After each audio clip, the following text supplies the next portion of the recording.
Welcome to week 2 of Baking Essentials 101. We're getting ready to make homemade buttermilk biscuits. Everyone should have a good biscuit recipe on hand, and this is an easy one to make. You're going to start by whisking together your baking powder, baking soda, salt, and your flour. Then you're going to add in your cold butter. The key to a good biscuit is making sure that the butter is incorporated all throughout the biscuit. So that means you have to incorporate the butter thoroughly throughout your flour. I like to make sure that I have little piece-sized chunks of butter all throughout my flour before I add in my buttermilk, something similar to this. Now, once you have the butter all throughout the flour, you're going to make a little well in the middle of your flour and add in your cold buttermilk. Fold the buttermilk into the flour and butter mixture just until it comes together. It's okay if your dough looks a little bit shaggy at this point. Before rolling out your dough, you want to flour your surface and then roll your dough out into kind of a rectangle shape. It doesn't have to be perfect, because what we're going to do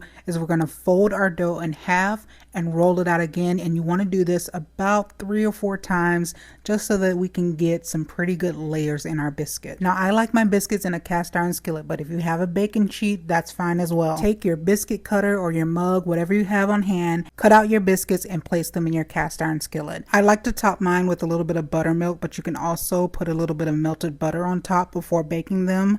Bake them in the oven for about 12 to 15 minutes. Top them off with a little bit of honey butter once they're out of the oven. These are honestly the best biscuits. Now, because Valentine's Day is right around the corner, I decided to also do some heart-shaped biscuits. I used a heart cookie cutter and I placed them in my cast iron skillet. Again, top them with a little bit of buttermilk.